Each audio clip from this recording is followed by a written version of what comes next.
So what is going on, guys? My name is Stu, and today we're going to be continuing the Dream Journal. This one's a bit more scripted.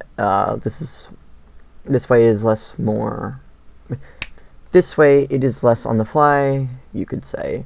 Anyway, on to the dream.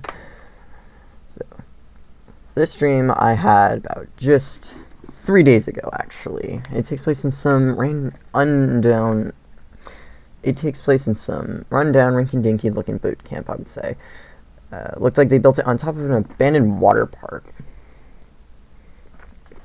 We started by going over boot camp etiquette, or whatever, in an empty pool.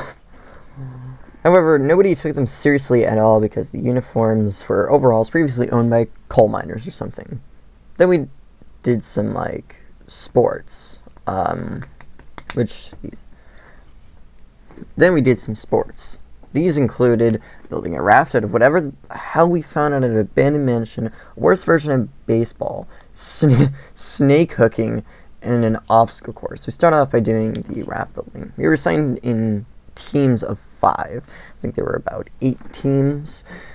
Each had a mansion to go through, 7 hours on the clock. There was little to no furniture. Instead, it was a ton of pieces of broken wood and glass everywhere. My team did find some silverware and some planks of wood that were taken out of the attic. Ultimately, we decided that we should use stuff outside of the mansions to build our rafts. We did this for about 3 hours and managed to get some decent pieces of metal and trees. As a bonus, someone found a saw in the front yard area. This thing was rusted to hell, but it was still something. We got the work by shaping the metal pieces like nails and then jammed them into the logs. This raft is completely unsafe for any travel, but it was the best we could do. To turn it in, we had to drag this to the river and float it down. If it didn't make it back to the course, we had to make a new one. Ours barely survived. We had come just before another team's raft had crashed and sank, killing the entire team. After that incident, we were assigned cabins based on the performance of our rafts. We had a more higher-up cabin. Don't take this the right way. It wasn't nice. The doors were strands of dried-up flypaper, and the floors were just the grass below. The beds were some random poles holding out the mattresses. It was almost like the beds from a recurring dream I had where the helm was stuffed outside the factory would stay. You know, like the one explained in episode 2. We got around for some speech or whatever. Only then were we assigned chaperones. Ours was a dude who literally had their ass blown up. His legs are barely on his body, with burn patches all over his body, with just his patchy facial hair. In other words, this guy has been through some stuff.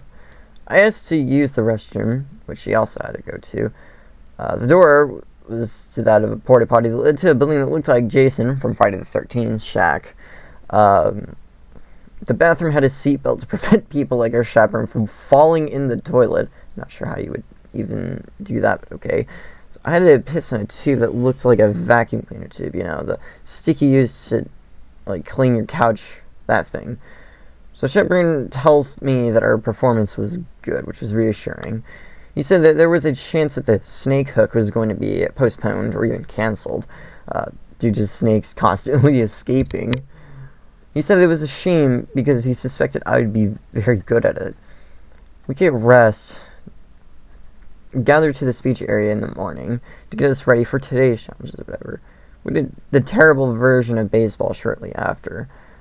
It went a little something like this. All 7 teams were on the field at once, 4 batters at a time.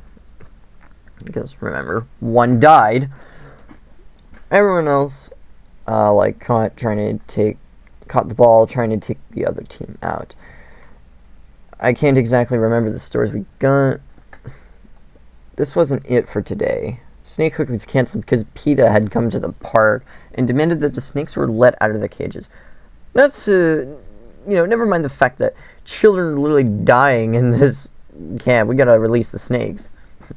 To be fair here, the lack of respect for life, the snakes would have been dead. We had to do the obstacle course that surrounded the entire abandoned water park that went around it. We had to go down the cheese grater slides, hopping across the tables right by the shack, avoiding the thumbtacks on the ground and some areas on the tables. Going through the snack shack, having to climb on the roof of the chicken through the snack shack. This thing was like 3 stories tall. Crossing a bridge, then going down an upwards escalator that had objects on them before crossing the main pool where the speeches were held to the lazy river where various acrobatic stunts we had to do. After we got through that, we had finished the course.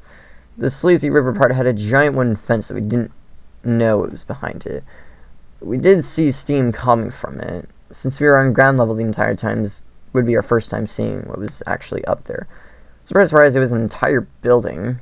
It was painted red and white.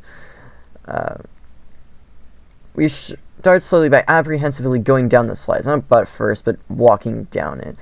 The good thing is that the sharp bits were all in one line, so it wasn't like it was all over the place. Just one, kind of like sharp area every 3 feet. I get through it safely, but that wasn't the case for some other people after me. I go towards the table and make my way to the first one. The problem is that the second table was way too far to jump across. You would get hit by the thumbtacks. I decided to gently place my feet on the ground and kick away the thumbtacks. This made enough of a clearing for me to walk across without getting pierced by 800 thumbtacks. Though I did scrape my feet in the concrete hard enough to cut them open. Whichever table I felt was out of my limits, I did this too. I finally got to the snack shack. Inside, I found the snakes. Also, to the right of me, there were some moderately sized hooks. I grabbed a hook and a rope. I knew what to do.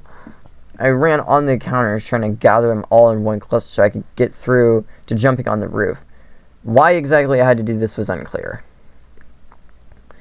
The snakes were trying to jump at me as I was climbing the roof. One ended up biting my foot. Although it was a non-venomous snake, it still hurt like hell. I ripped it off me and tossed it off the roof onto the forest.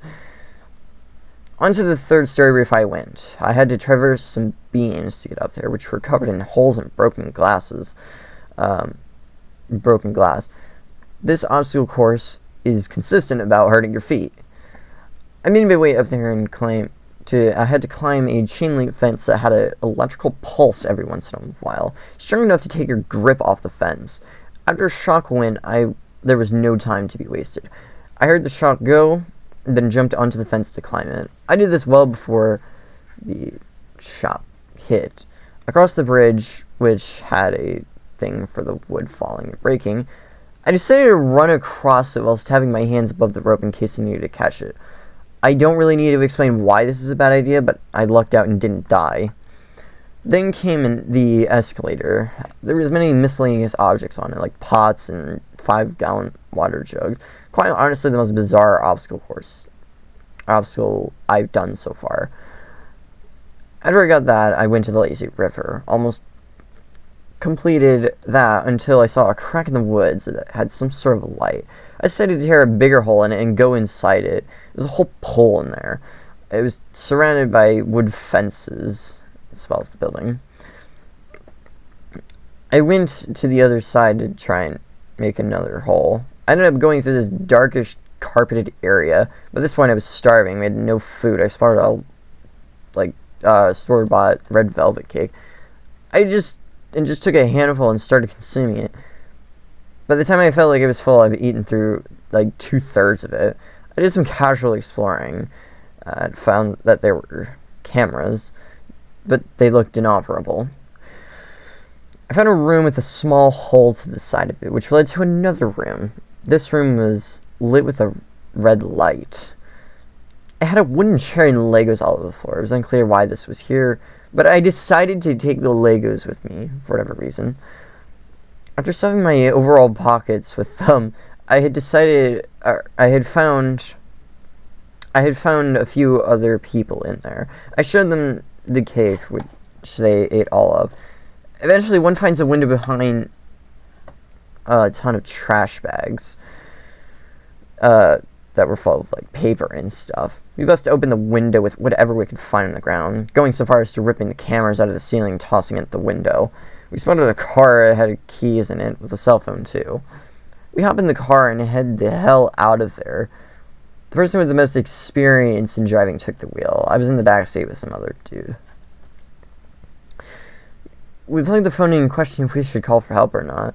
That was decided quickly when the phone had no signal. We didn't know where the hell we were, which implies that we were possibly kidnapped here.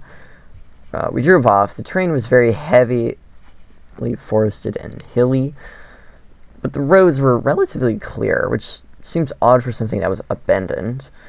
This water park was in the middle of nowhere. There were no road signs or anything. We questioned if this was even in a different country, which is completely possible, but the question was never answered.